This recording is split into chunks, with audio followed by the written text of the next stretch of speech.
Buenas tardes, queridos amigos. Pues es un placer volver a estar con vosotros y que a lo largo de esta hora y pico podamos sacar el máximo provecho posible de este encuentro, que en Oriente este tipo de encuentros se llaman satsang, que quiere decir que determinado número de personas con inquietudes, con sensibilidades en el autodesarrollo, se reúnen para indagar juntas, para rastrear verdades que muchas veces escapan a nuestra mente ordinaria, pero que podemos ir captando si desarrollamos un tipo especial de percepción.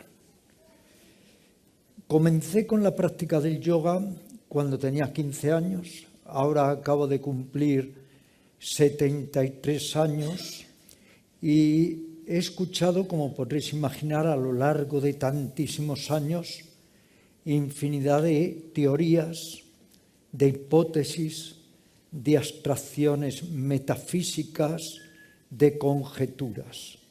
Y todo ello me ha ido poco a poco convenciendo de algo que quiero compartir con vosotros, que es que todo está dicho, pero nada está hecho. Desde hace cientos de miles de años ha habido filósofos, ha habido mistagogos, ha habido gurús, ha habido mentores, ha habido grandes iniciados, ha habido profetas, pero tendríamos que preguntarnos de una manera realista, ¿hasta dónde hemos evolucionado? ¿Hasta dónde hemos cambiado? ¿Acaso realmente hemos dejado de ser homo animales para convertirnos en verdaderos seres humanos? Por eso, insisto, todo está dicho, pero nada está hecho. Y como reza un antiguo adagio que escuché ya en mi primer viaje a la India en 1972, no basta con pronunciar la palabra luz para que la lámpara se encienda. Necesitamos, pues, poner en acción aquello que vamos aprendiendo. Necesitamos materializar toda esa teoría que vamos poco a poco recogiendo, pero siempre sí.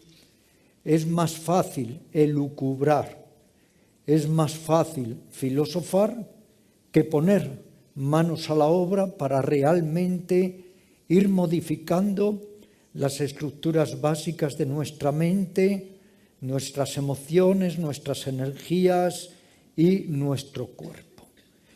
Hay un poeta alemán que decía: si lo quieres, no es un sueño. Y si realmente tenemos el empeño por sentirnos mejor, por encontrarnos más a gusto con nosotros mismos y con los demás, todos iremos encontrando herramientas, medicamentos para celebrar este cambio interior, esta transformación que siempre va de la orilla de la oscuridad y de la servidumbre a la orilla de la libertad interior, la independencia mental y, en suma, la evolución consciente. Vamos a tratar de estructurar el tiempo que tengamos en una charla lo más concreta posible y luego lo que realmente creo que es muy importante, que es interactuar y que me podáis hacer todo tipo de preguntas relacionadas con lo que somos todos, una organización psicosomática.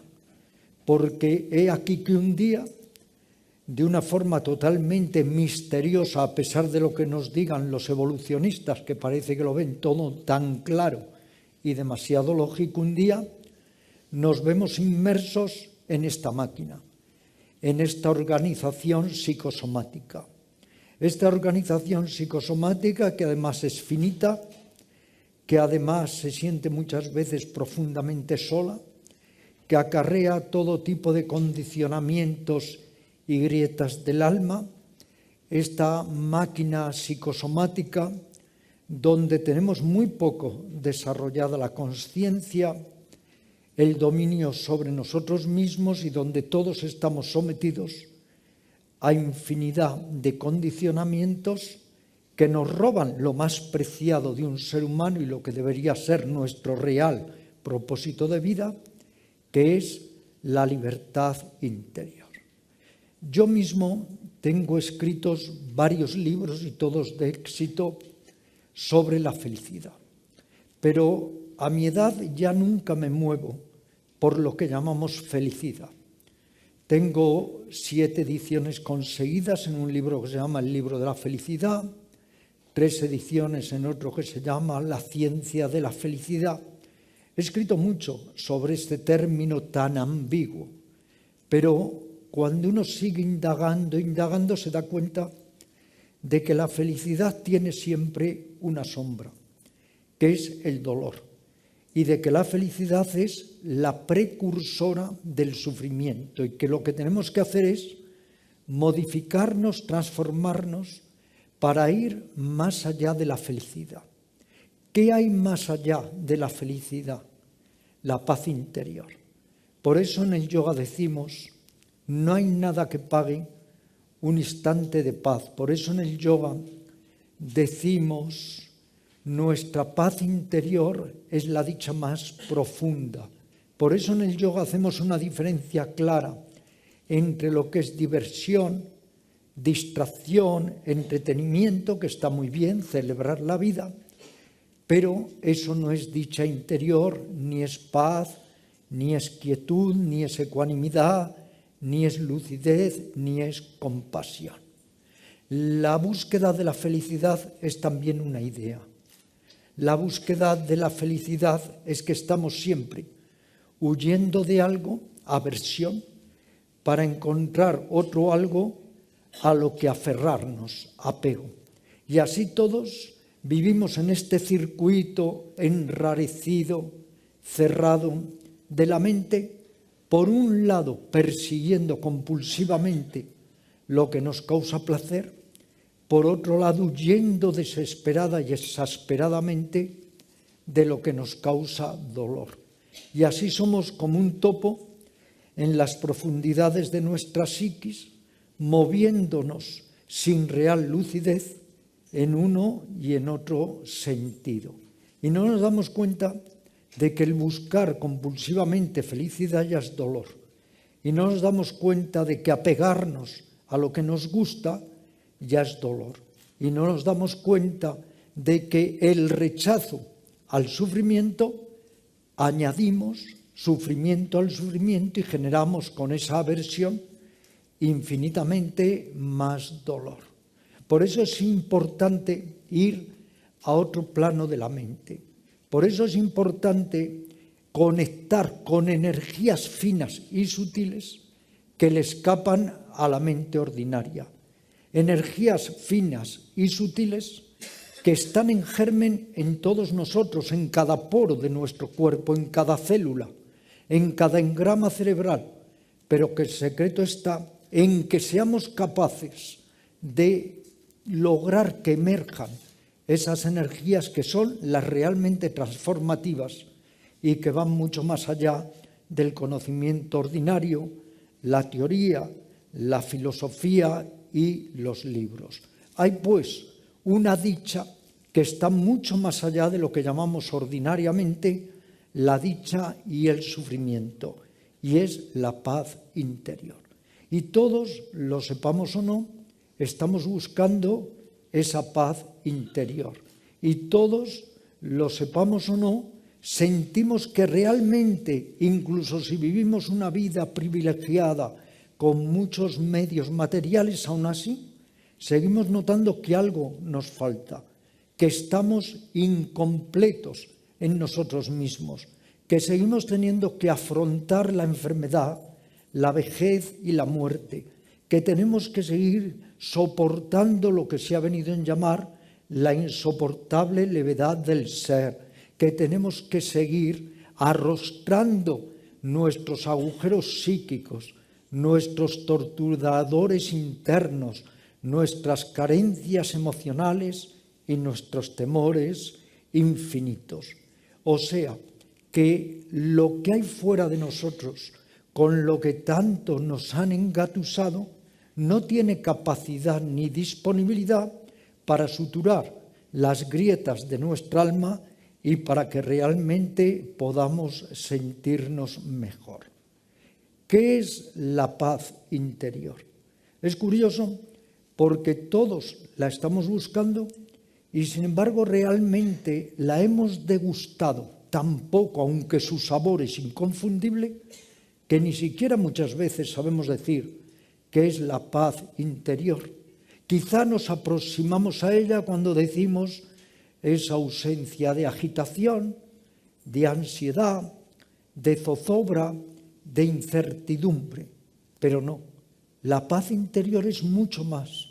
La paz interior es una bendita sensación de plenitud y de completud que nunca vamos a poder hallar en la mente agitada, que es la mente del pensamiento, del pasado, del futuro, de lo que me gusta, de lo que me disgusta, de lo que quiero, de lo que no quiero, los sentimientos de culpa, los complejos de inferioridad que vienen dados porque la mente siempre está comparando y midiendo.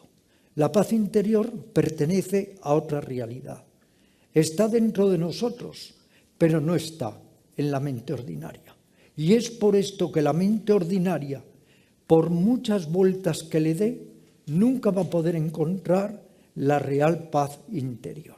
A lo largo de estos años he ido acopiando infinidad de cuentos espirituales de Oriente que forman parte de la herencia del verdadero legado espiritual de Asia. Uno de estos cuentos, que los van transmitiendo los maestros a los discípulos y son anónimos, uno de estos cuentos es aquel en el que un perro en un descampado encuentra un hueso totalmente calcinado. Comienza a roerlo. Una esquirla del hueso le hace sangrar la encía y el perro está comiéndose su propia sangre convencido de que le está sacando alguna sustancia al hueso. Eso es lo que hacemos con nuestro pensamiento dual, con nuestro pensamiento agitado y díscolo. Roer y roer el hueso, pero no sacarle ninguna sustancia. Y así la vida va discurriendo, así la vida se va consumiendo y, como le decía, un maestro a su discípulo.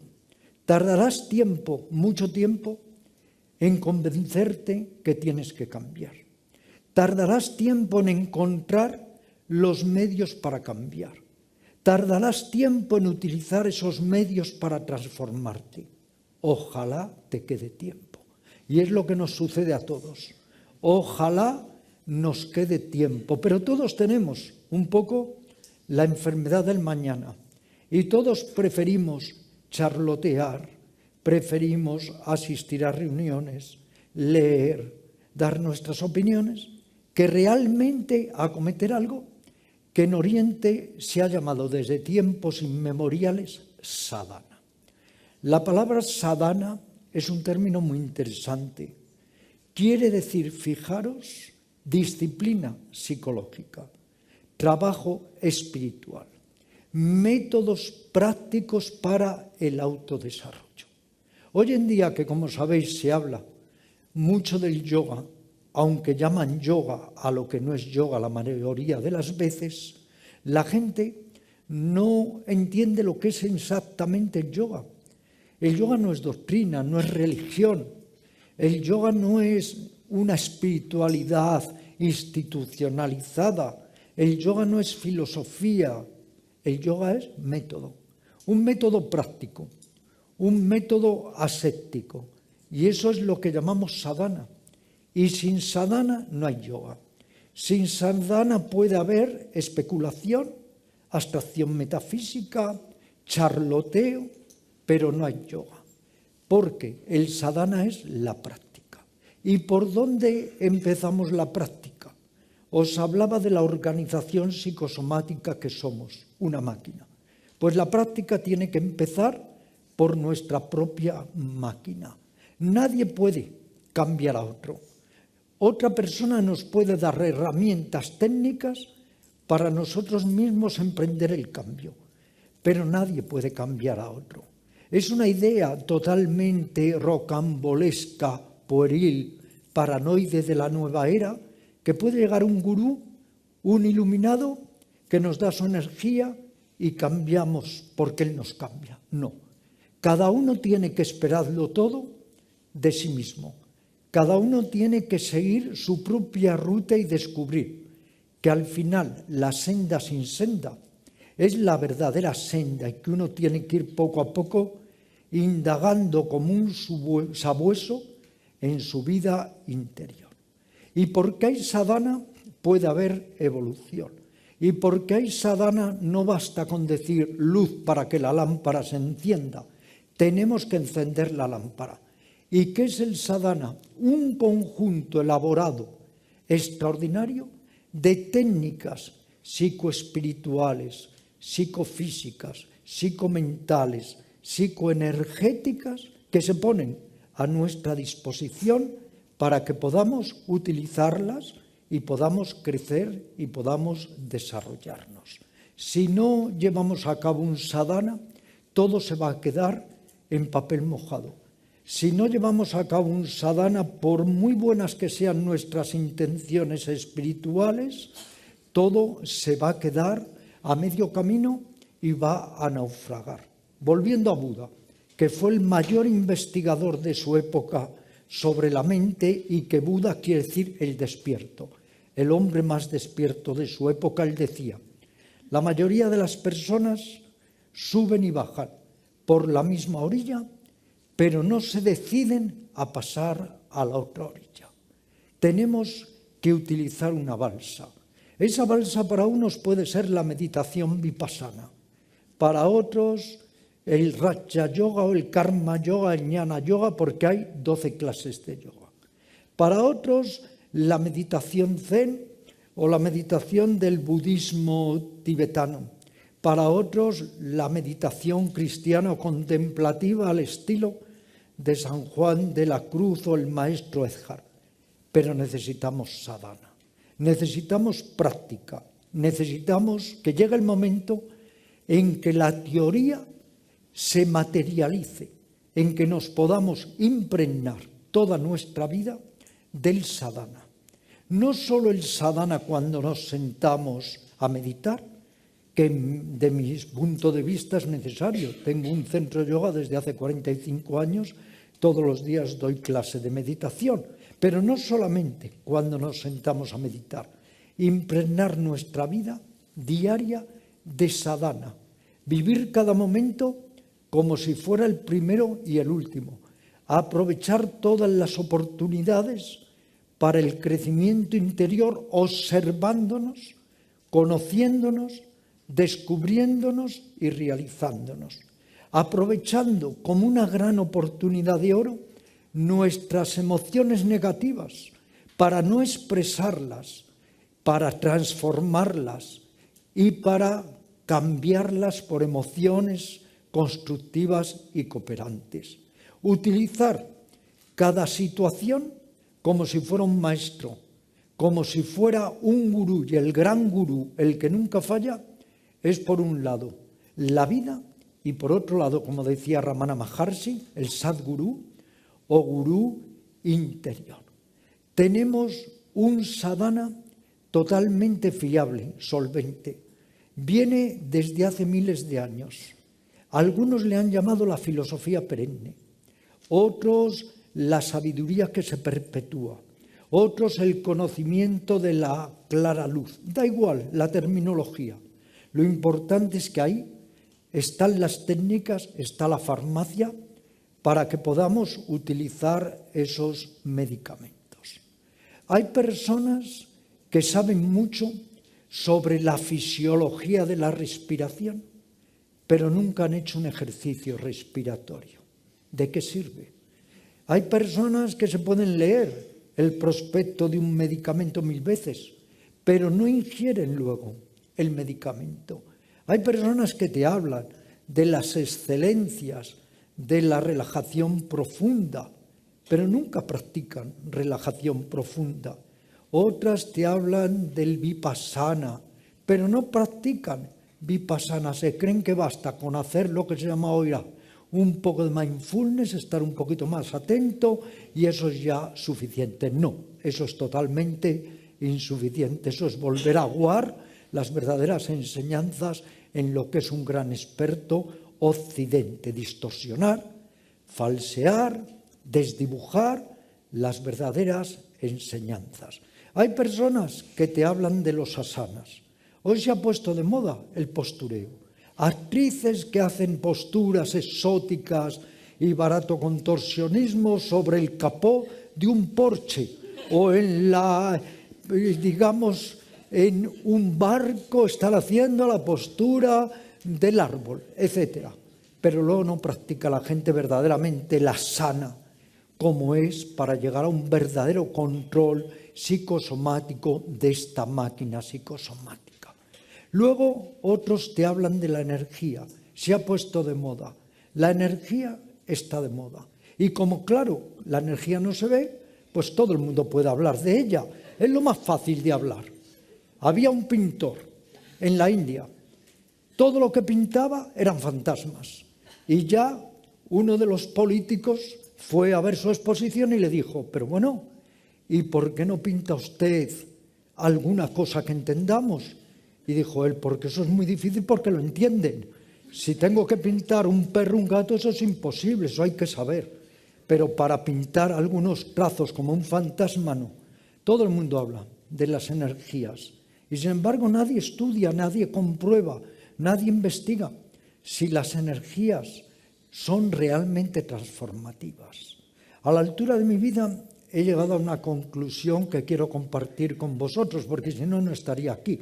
Estaría ahora dando un paseo por el Retiro agradablemente o tomando una horchata. Y la conclusión es que si algo no nos cambia, no sirve.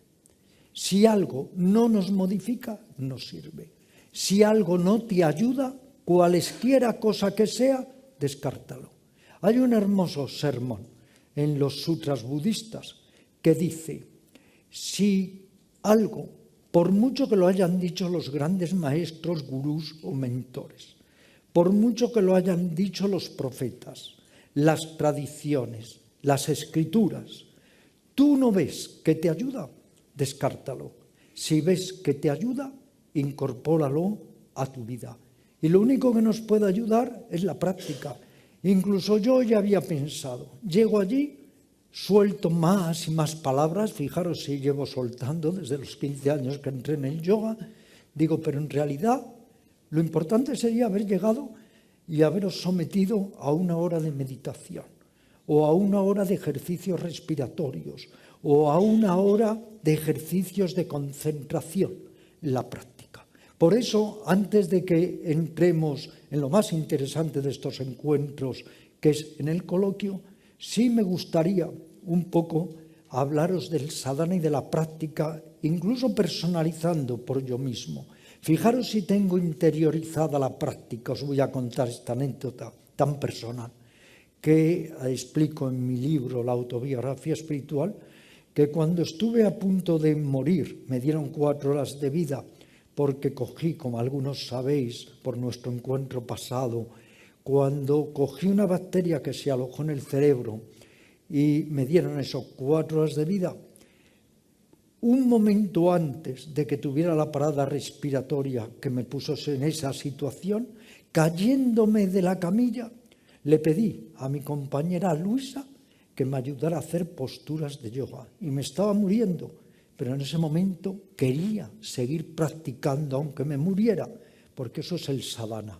Sadhana quiere decir también soporte, quiere decir también apoyo, quiere decir también aliento.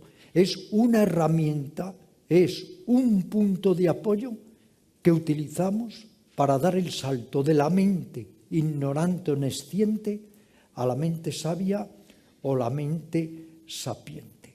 El sadhana comienza por el cuerpo. Ahora estaba hablando fuera con Vicky. Como yo jamás preparo una charla, no sabía ni de qué iba a hablar. Siempre hablo de acuerdo a cómo veo que es el ambiente o la atmósfera en la que estamos.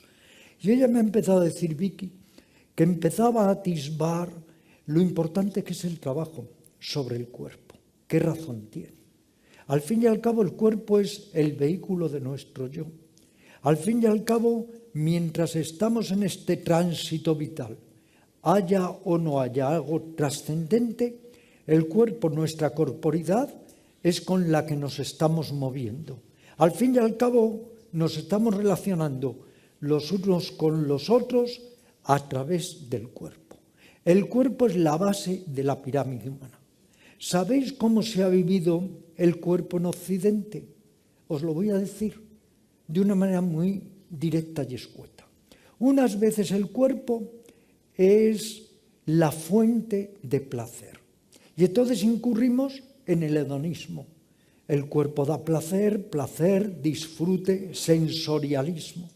Otras veces el cuerpo nos causa dolor, nos causa enfermedad, nos causa agonía, nos tortura. Para Occidente eso ha sido el cuerpo, una fuente de placer, una fuente de dolor. En Oriente, en el yoga, las cosas las hemos visto de una manera muy diferente. El cuerpo sí, es fuente de placer y es fuente de dolor. Pero hay una tercera vía. La tercera vía es el cuerpo como herramienta de crecimiento interior. El cuerpo como un medio de evolución de la consciencia. Ya que tenemos una corporidad, vamos a utilizarla no solo para gozar y para sufrir, vamos a utilizarla para nuestro crecimiento interior. Y en el trabajo sobre el cuerpo, que llamamos trabajo consciente sobre el cuerpo, implicamos técnicas que van desde lo más somático o psicosomático hasta lo más espiritual o lo más energético. Técnicas puramente psicosomáticas, las posturas del yoga, pero no el yoga fitness, no ese yoga basura que nada tiene que ver con el yoga, que sí, te puede poner el culito un poco más prieto, pero eso no es yoga. Te puede hacer tan flexible como el mono más flexible, pero eso no es yoga. El yoga es un componente místico espiritual y de desarrollo interior. Bien, las posturas de yoga. Las posturas de yoga nos permiten calar hasta lo más hondo, hasta los órganos, las glándulas, los plexos nerviosos, los centros de energía. Esas posturas que hoy incluso se ridiculizan porque la gente hace ese postureo absurdo e inútil, tienen una gran trascendencia. Nos ayudan a interiorizarnos, nos ayudan a vivir nuestra corporidad de afuera adentro y de adentro afuera. Nos ayudan a conectar con el cuerpo y con lo que está más allá del cuerpo. Y convertimos así el cuerpo en un medio de reorientación psicológica y espiritual. ¿Qué os voy a decir del pranayama, de las técnicas de control respiratorio? Son una bendición. El mes que viene saco un libro que se llama Respira. Y es que en verdad o respiras o mueres. Lo que sucede es que algo respira por nosotros y nos pasamos toda la vida. Algo respira por nosotros y no nos damos cuenta de lo importante que es la respiración hasta que estamos agonizando y ya lo único que queremos es respirar un poco más para vivir unos minutos más. Mientras tanto, para la mayoría de las personas, la respiración no existe. Y la respiración es como una ganzúa para abrir dimensiones superiores de la mente que están más allá del entendimiento ordinario y que son realmente transformativas, que es lo que interesa. Las técnicas de respiración nos ayudan a abrirnos a realidades supraconscientes. Por eso le damos mucha importancia en el yoga a la respiración, como ejercicios psicosomáticos, pero también como ejercicios en la meditación de atención a la respiración. Se dice en la sabiduría oriental, la mente es el jinete, la respiración es el caballo. A cada manera de respirar le sigue un modo de sentir con la mente. Cuando estás ansioso, la respiración se acelera y se entrecorta. Cuando estás reposado, la respiración se ralentiza. Recibes un susto, la respiración se entrecorta. Estás muy concentrado, la respiración de forma natural se suspende. Hay una interrelación estrechísima entre la mente, los estados de ánimo y la respiración. Y podemos todos utilizar la respiración para ir poco a poco logrando estados de ánimo mucho más positivos, pero también para conectar con esos potenciales energéticos sutiles que son plenitud, son completud y nos van a ayudar a vivir la vida de una manera bien distinta. ¿Qué decir de las técnicas en el yoga de interiorización? Lo que llamamos contemplación. San Juan de la Cruz. Pero estas técnicas estaban en Oriente, en la India, desde tiempos inmemoriales. Cuánto impresionó a Alejandro el Magno encontrar aquellos primeros yogis que él vio, a los que los griegos llamaron gimnosofistas, ese dominio extraordinario que tenían sobre sí mismos. ¿Por qué? Porque ya utilizaban eso, técnicas para aprender a interiorizarse, a colapsar el pensamiento ordinario, porque como decimos en el yoga, cuando el pensamiento cesa, se revela la luz del ser. Técnicas de interiorización para conectar con ese lado de nosotros que es nuestro gran desconocido y que nos pasa desapercibido. Y luego todo el cúmulo de técnicas de meditación, de técnicas de visualización, de técnicas de reacondicionamiento positivo del inconsciente y de técnicas en las que vengo indagando estos últimos años con gran perseverancia para descodificar patrones, pautas religiosas, sociales, clichés socioculturales, todos esos condicionamientos que nos hacen justo creer el que no somos. Es igual que un actor que tanto se ha identificado con su papel que al final se cree que ese papel que interpreta se aliena y deja de ser nosotros mismos.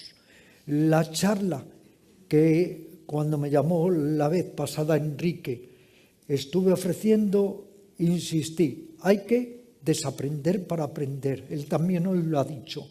Algo hay que soltar para algo poder tomar. Pero no basta con quererlo. Aunque el firme propósito es importante, necesitamos, como os decía, la práctica, el sadhana.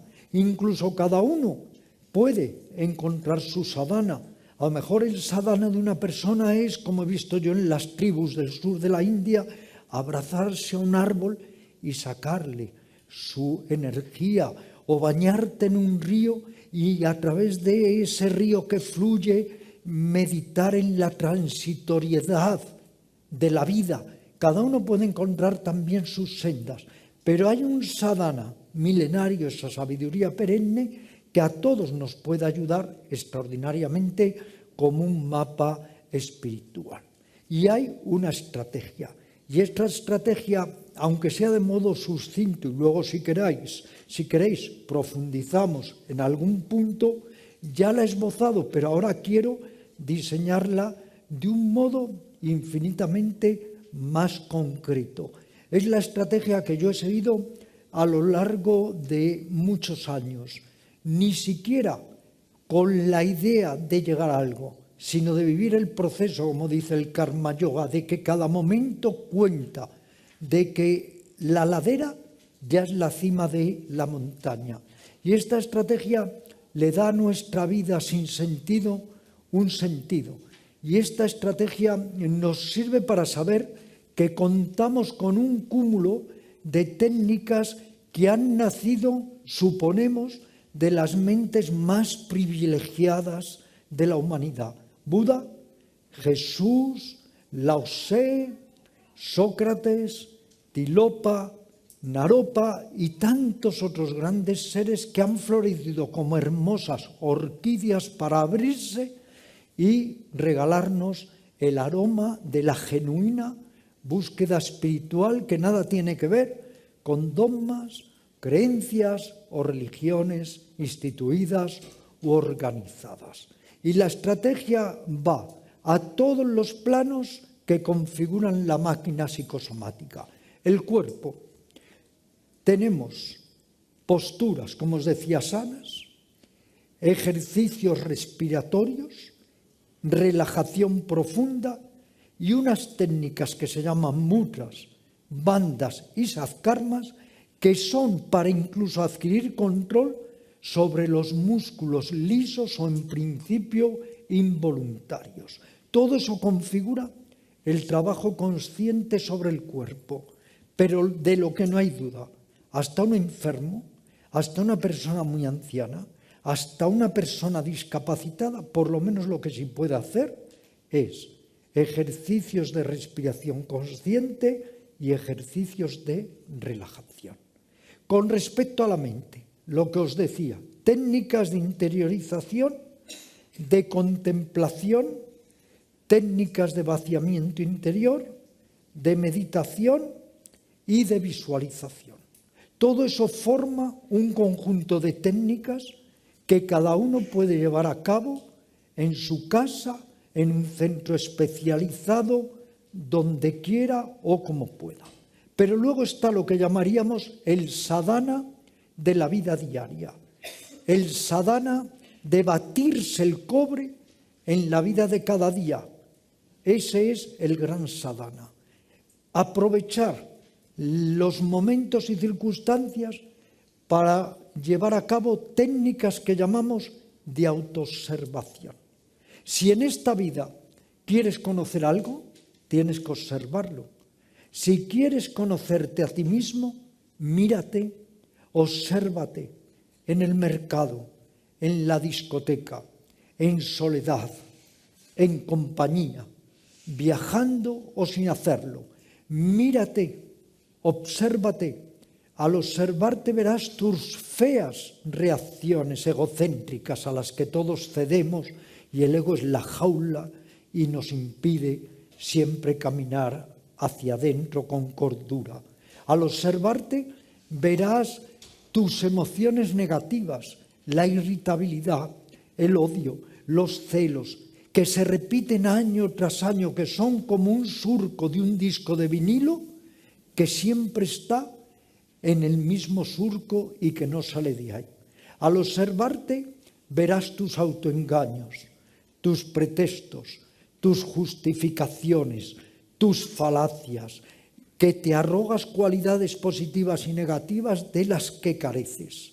Al observarte verás tu lado neurótico. Tenemos que ver nuestro lado neurótico.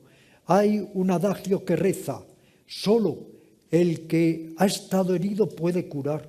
Porque estamos heridos, podemos querer curarnos, pero si creemos que somos estupendos y siempre estamos bien, y este falaz pensamiento positivo que ha surgido ahora de las paparruchas de la nueva era, a veces, mírate al espejo, di que eres magnífico, magnífico un número de veces y ya te has hecho magnífico. No, hay que trabajar, hay que tener voluntad, hay que desarrollar las herramientas, observarse en la vida diaria. Es muy importante.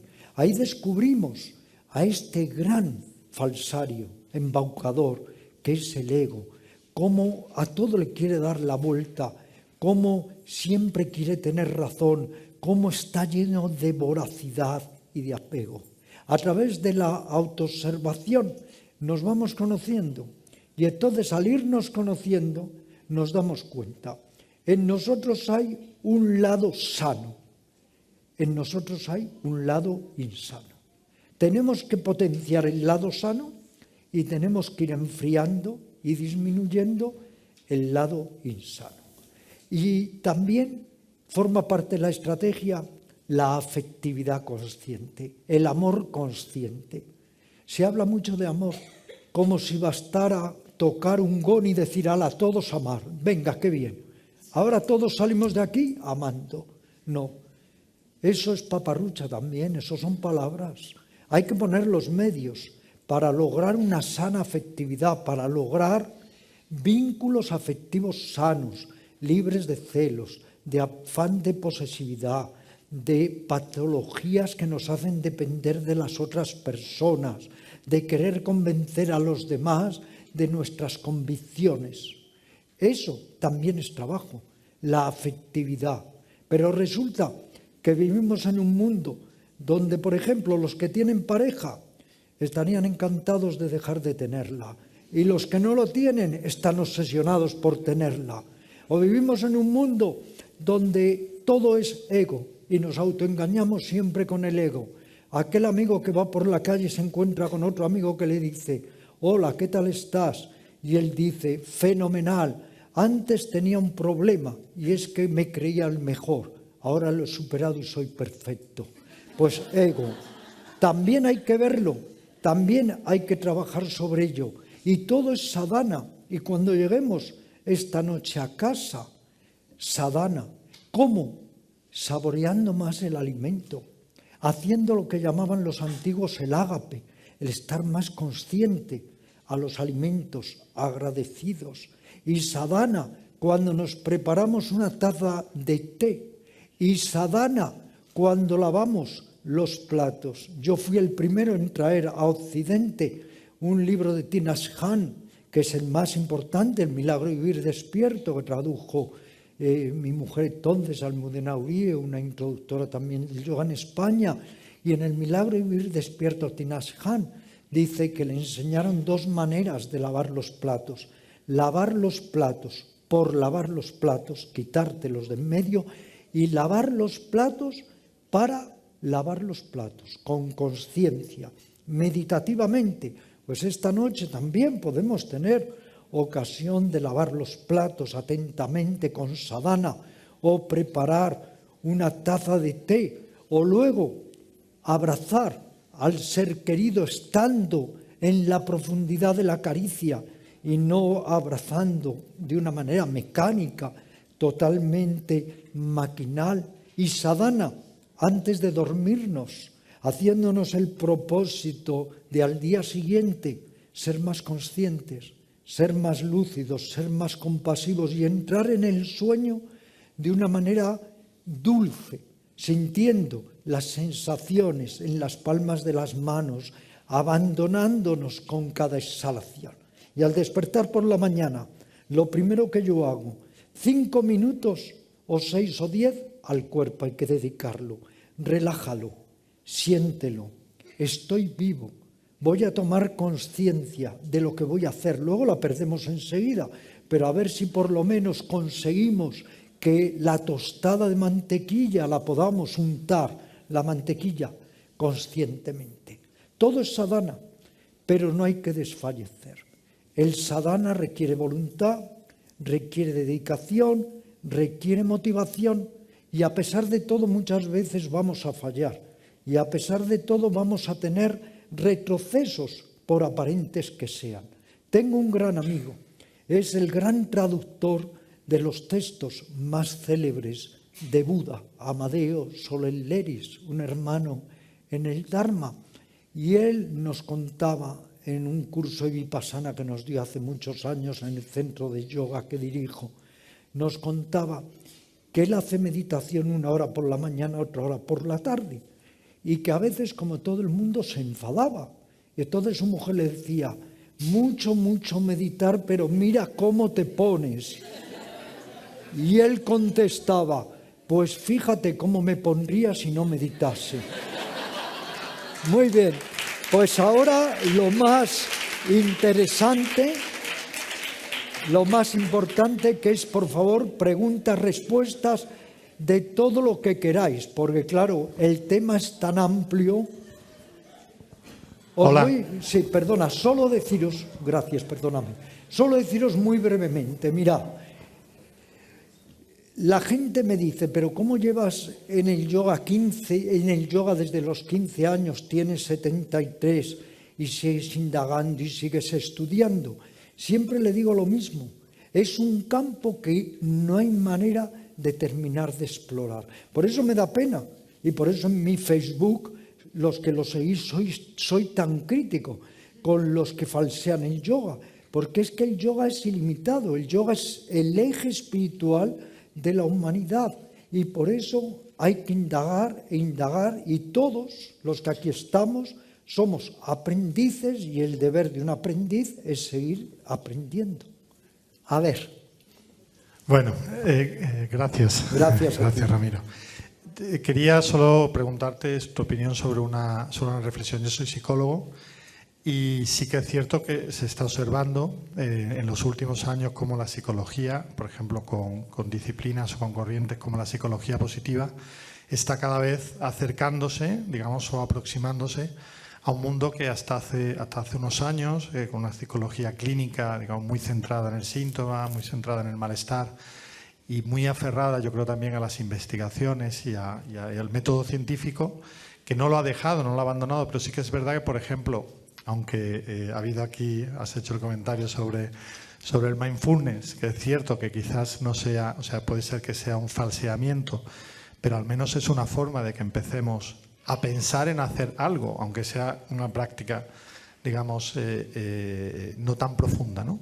Pero la pregunta que quería hacer es, ¿crees que de alguna forma, vamos, yo tengo la convicción de que al final todo tiene que unirse, al final todo tiene que acabar convergiendo a través de, digamos, la fusión de técnicas, la fusión de herramientas? Ahora mismo, por ejemplo, la investigación en emociones positivas se está utilizando muchísimo el mindfulness como, digamos, el elemento de trabajo para comprobar los cambios, ¿no? Con lo cual es cierto que algo produce, aunque es verdad que a lo mejor no es tan profundo, ¿no? Pero quería preguntarte si de alguna forma es tu percepción de si va a producirse esa unión, esa fusión en el...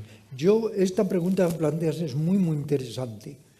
De hecho, fíjate, yo en mis clases siempre he hecho una fusión de psicología de las profundidades de Occidente y psicología de las profundidades de Oriente, porque mi formación viene dada en que yo escuché hablar por primera vez del yoga a los 15 años, ahí comencé a practicar, a estudiar, a investigar y también un año o así después me psicoanalicé durante 12 o 14 años con un psicoanalista muy lúcido, muy importante, que a su vez también incluso se había psicoanalizado con Anna Freud, la hija de Freud, ¿no?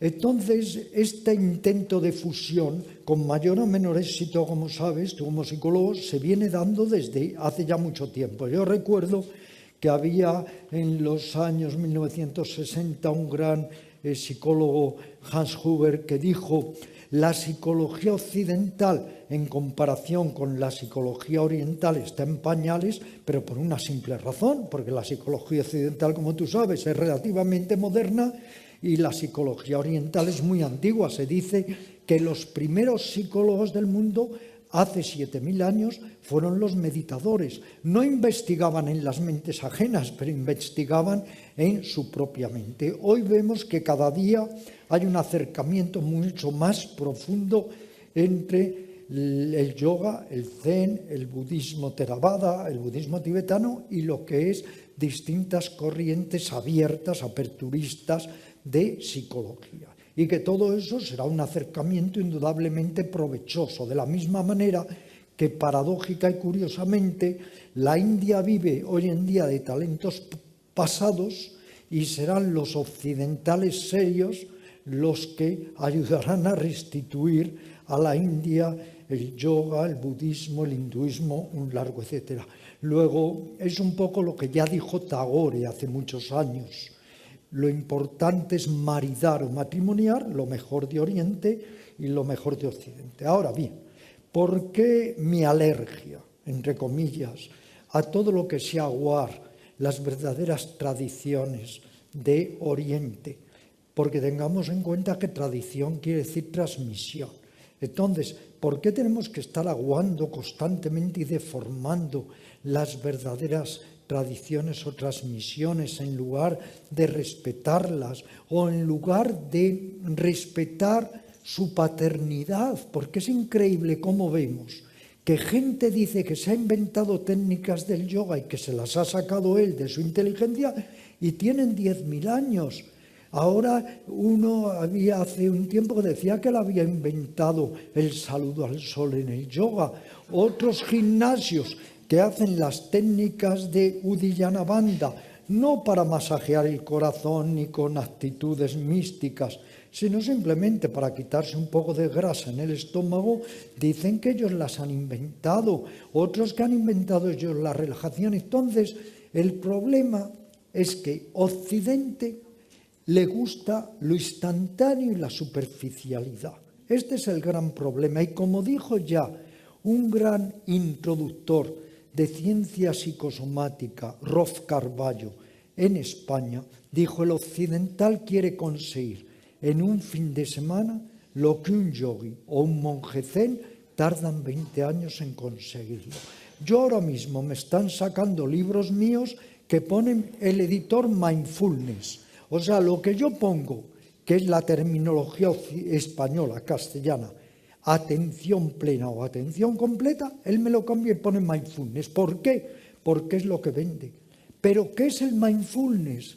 Es que quiero a alguien que me explique qué es el mindfulness. Estar atento solamente. Oye, está muy atento un verdugo, está muy atento un torturador, está muy atento un ladrón. Claro, no es solo estar atento, es estar atento con ética, con sabiduría, con entendimiento correcto. Porque claro, es que si no, mi gato hace mucho más mindfulness que yo, eso lo aseguro. Mi gato es el gran protagonista, se ha hecho famoso porque la han sacado en el documental que han hecho sobre mi vida, en un documental que han hecho sobre el yoga que se llama Sadaka, la senda del yoga. Sale retratado en todas partes, le ha dedicado un programa Sánchez Dragó. Es el gran protagonista, no me extraña, porque son mindfulness. Es buena persona. Muchos que hacen mindfulness, no. Es buena persona. No acarrea, vive el momento presente. Por eso siempre digo, quien más me quiere en el mundo es mi gato, porque no me juzga. Él sí es un mindfulnista auténtico. Pero claro, si eres un mindfulnista para robar, para explotar, ¿por qué se olvida ese lado ético del mindfulness? ¿Y por qué cuando, fíjate, la atención, el vipassana, el satipatthana surgió para descubrir lo que está más allá de la realidad cotidiana y superar el apego y superar el odio y los oscurecimientos de la mente? Y ahora resulta que todo aquello que era para el desapego es apego. Es que ahí eso hay que cuestionárselo. Pero claro, son las modas también. ¿Qué opinas de todo eso, ya que has hecho la pregunta? Te repregunto yo ahora.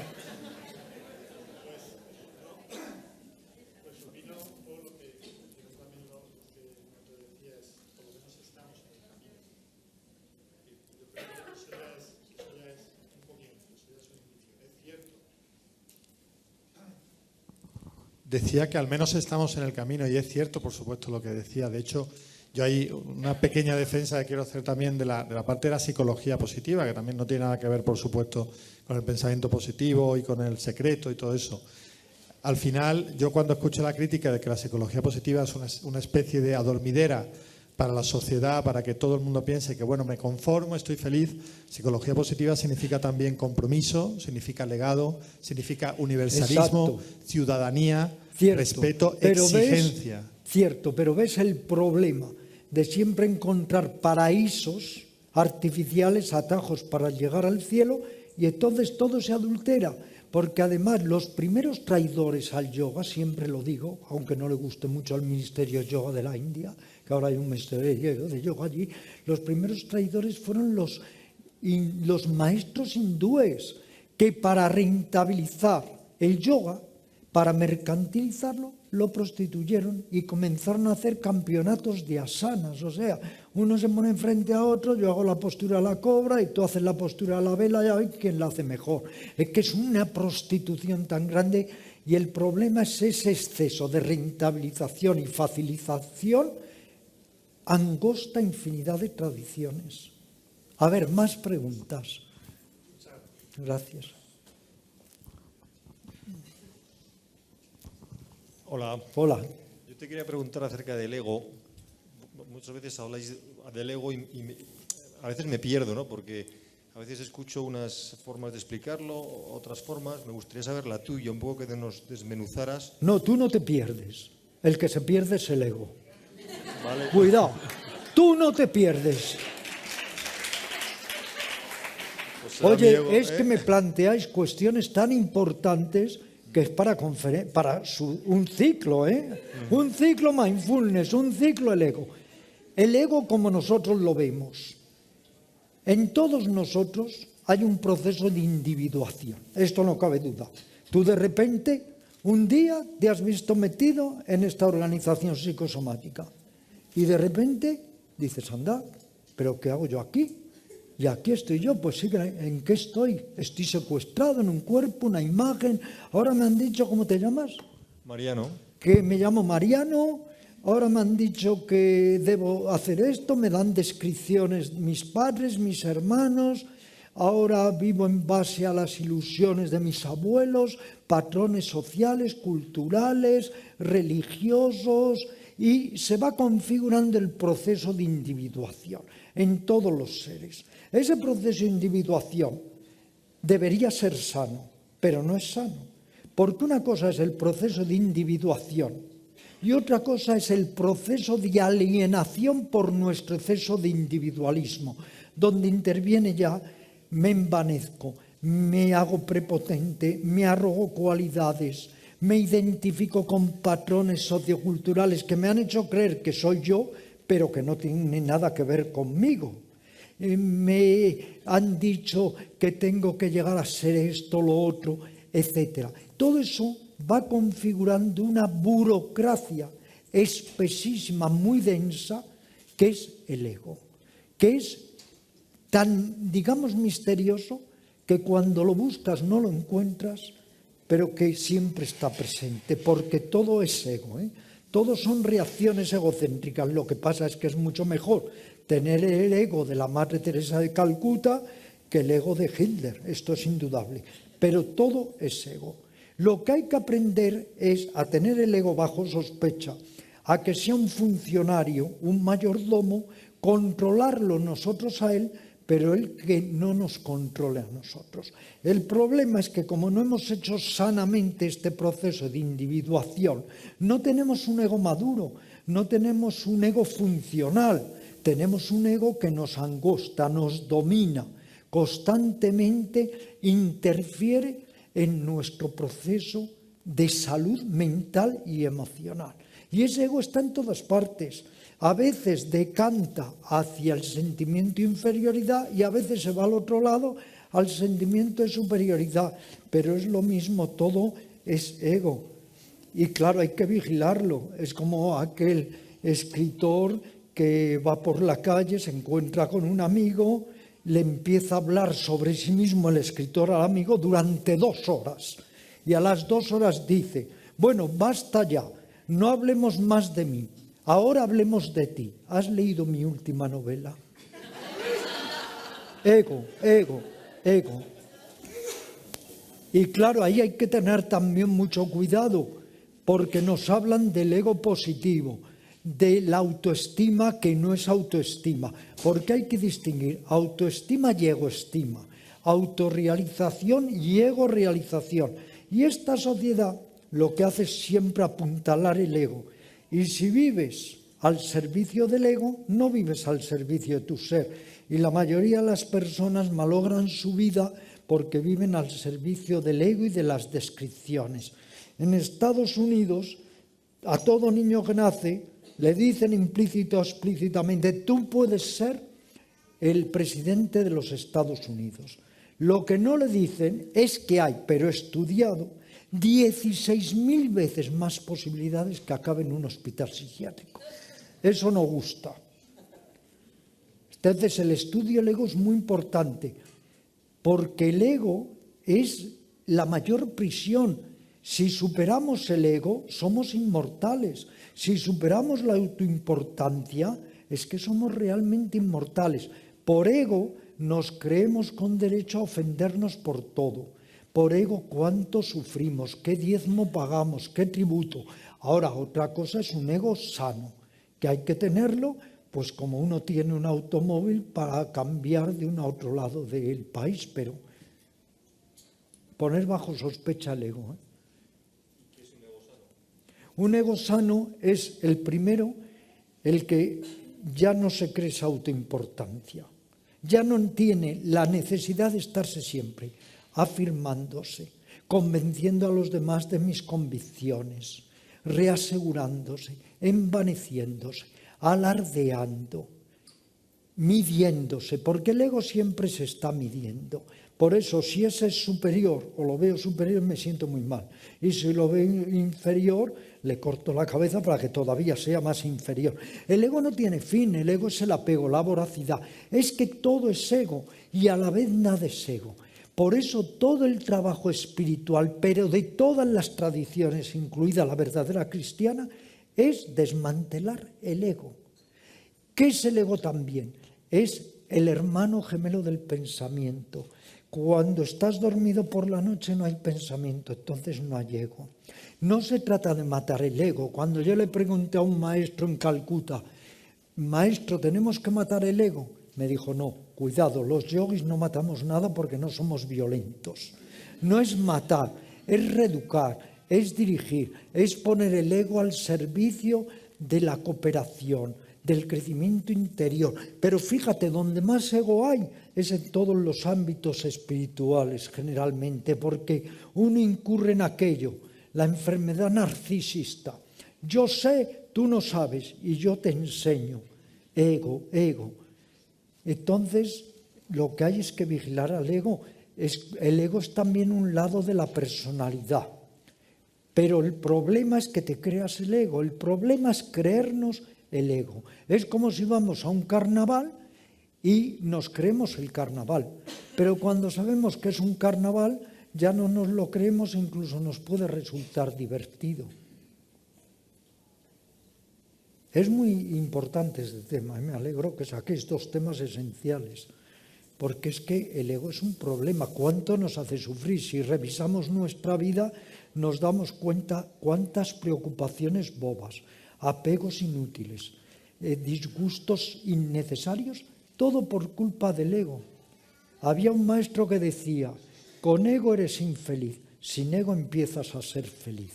Pero eso no quiere decir que no sepas decir no, ser firme, saber velar por ti, cuidarte, pero se puede hacer desde el lado extremo del ego, que es egocentrismo, egolatría, egoísmo, o con un ego funcional simplemente. Esto es como cuando le preguntaron a un lama tibetano en Londres en una conferencia, bueno, y si ya porque no se puede evitar, a alguien hay que darle una bofetada, porque es inevitable, ¿qué se hace? El lama dijo, se le da, pero con ecuanimidad. A ver, más preguntas.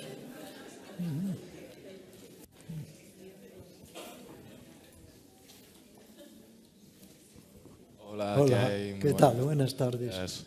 No, quería saber la diferencia, si la hay, entre atención y concentración. ¿Y quién es el que ejerce dentro de uno esa atención para que esté bien dirigida? ¿O qué es aquello que se concentra en algo? Pues fíjate, cuando me estabas haciendo la primera pregunta, la diferencia entre atención y concentración, estaba pensando, la única pregunta fácil, pero cuando has hecho la segunda ya la hemos liado. Bueno, la atención puede ser unificada o concentrada, que es lo que llamamos concentración, o flotante.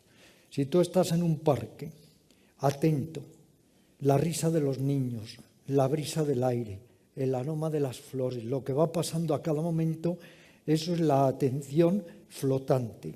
Estás atento a lo que va sucediendo a cada momento. En mis clases, que trabajamos mucho el Vipassana, es estar atento a lo que va sucediendo en el cuerpo, sensaciones, en la mente, en las emociones. Eso es la atención más flotante o más abierta. Atento a cada momento. La atención concentrada es que tú absorbes totalmente la mente en algo con absoluta exclusión de todo lo demás. Coges, por ejemplo, la llama de una vela, te concentras en ella, cierras el camino a cualquier otro pensamiento y te vas abstrayendo y abstrayendo en la llama de una vela. Son dos tipos de atención. Una es la atención más abierta, la otra la atención más concentrada. Lo ideal sería llegar a perfeccionar las dos, porque una ayuda a la otra. Ahora viene la pregunta difícil. ¿Y quién se concentra? ¿Y quién está atento?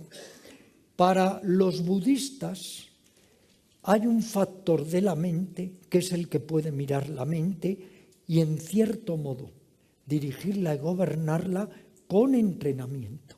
Si no hay entrenamiento, la mente nos piensa, la mente nos siente. Lo que dijo un escritor cuando llegó a los 40 años, un escritor espiritualista muy famoso, dice, y ahora de repente me he dado cuenta de que siempre la mente me ha pensado, las emociones me han sentido, la vida me ha vivido y al final ni he pensado, ni he sentido, ni he vivido. Porque hay que desarrollar ese elemento de vigilancia de la mente, que para los budistas es un factor mental. Y para los hindúes, el que puede mirar la mente y los pensamientos es el ser, lo más profundo de nosotros. Aquí entonces ya hay que recurrir a la experiencia. Cuando tú hagas ese tipo de ejercicios, tú trabajas con lo que tú piensas o sientes, sentir, que es lo que está dirigiendo, controlando la mente y saca tus propias conclusiones, porque todo lo demás son palabras. Pero lo cierto es que tú le llames al azúcar o sal, el azúcar es dulce. Pues cada uno ahí tiene que experimentar y llegar a lo que está más allá de la mente, que es lo que llamamos la mente quieta, con la que tenemos que aprender a conectar. Y hay muchos ejercicios de meditación que son para conectar con la mente quieta. Para que veáis, la atención es una flecha con dos puntas. Una punta hacia afuera. Eso es lo que llamamos atención de lo que está afuera. Otra punta hacia adentro, que es lo que llamamos atención de lo que está dentro. Y luego está lo que se llama la atención pura y la atención impura. La atención pura es la que se limita a percibir sin juicios ni prejuicios lo que es. La atención impura es la que se acompaña de toda clase de concomitantes. Y luego está la atención debida y la atención indebida. La atención debida es poner la atención en lo que debemos y la atención indebida ponerla en lo que no debemos. La atención es un tema apasionante, apasionante. El mejor libro que hay de atención, difícil de lectura, pero serio, de verdad, es un libro que se llama El camino de la atención de Nyanaponika Thera. Nyanaponika Thera era un monje germano-cingalés que se fue a vivir al antiguo Ceilán, a Sri Lanka, y era un hombre que cotejaba los textos como nosotros podemos leer un periódico, y él es un valor seguro en lo que es vipassana y atención. Gracias. Más cosas. ¿Hay que cortar ya? Pues hay que cortar. Gracias. Buenas noches. Gracias, muchas gracias. Gracias. Gracias.